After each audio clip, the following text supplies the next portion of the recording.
कल यानी 8 फरवरी को दिल्ली विधानसभा चुनाव के नतीजे आए और सभी को आम आदमी पार्टी की हार का पता चल गया। इसके साथ भारतीय जनता पार्टी ने 70 में से 48 सीटें हासिल कर बहुमत का आंकड़ा आसानी से पार कर लिया, जबकि आम आदमी पार्टी को सिर्फ 22 सीटों पर जीत हासिल हुई और कांग्रेस तो शून्य पर सिमट के रह गई।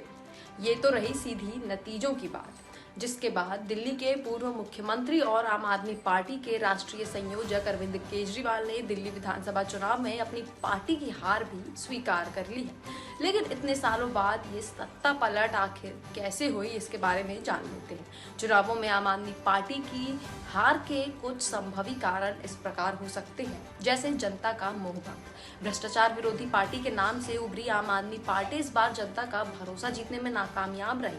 शराब घोटाले जैसे दाग ने उनकी छवि खराब कर दी। विरोधी पार्टियों की मजबूत रणनीति।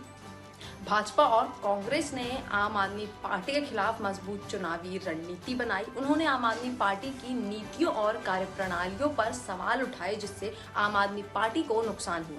ग्राउंड रिपोर्टिंग से भी यही पता चलता है कि यमुना नदी के पानी से लेकर सड़कों पर अनगिनत गड्ढे की शिकायतें खत्म नहीं हो रही थी और इन्हीं अधूरे कामों पर विरोधी पार्टी ने आम आदमी पार्टी पर निशाना साधा। जनता की मूल समस्याओं पर इतना ध्यान नहीं दिया गया, जिससे मतदाताओं में असंतोष पैदा हुआ। 2025 का बजट जो रहा, उसने भी नतीजों पर काफी असर डाला है, कह सकते हैं। मिडिल क्लास का वोट काफी मात्रा में बीजेपी की तरफ गया, जैसे कि बजट में मिडिल क्लास के लिए राहत नजर आई, जिससे बीजेपी की एंड टाइम पर छवि चमक गई और उन्होंने दिल्ली की जनता का भरोसा जीता। दूसरी बात करें फ्रीबीज की, तो इसका क्या रोल रहा चुनाव पर। आम आदमी पार्टी ने पिछले कुछ वर्षों में दिल्ली में मुफ्त बिजली, पानी, बस यात्रा और स्वास्थ्य सेवाएं जैसी योजनाएं लागू की थी, लेकिन जनता ने आंख बंद कर सरकार पर भरोसा नहीं जताया। ये इन इलेक्शन के नतीजों से साफ पता चलता है।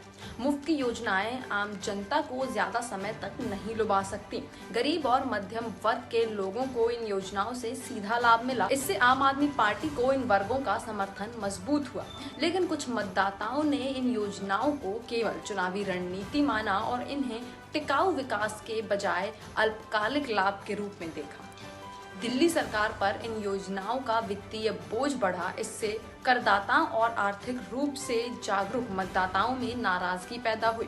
विरोधी पार्टियों ने इसे उजागर करते हुए कहा कि यह दिल्ली की अर्थव्यवस्था के लिए हानिकारक है। इस वजह से फ्रीबीज का खेल कुछ खास नहीं चल पाया। 2025 के दिल्ली चुनावों में फ्रीबीज ने आम आदमी पार्टी को कुछ हद तक लाभ पहुंचाया, लेकिन यह एकमात्र कारण नहीं था। मतदाताओं ने दीर्घकालिक विकास, रोजगार और बुनियादी ढांचे जैसे मुद्दों पर भी ध्यान दिया। इसके अलावा विरोधी पार्टियों की मजबूत रणनीति और आम आदमी पार्टी की कुछ कमियों ने भी चुनावी नतीजों को प्रभावित किया।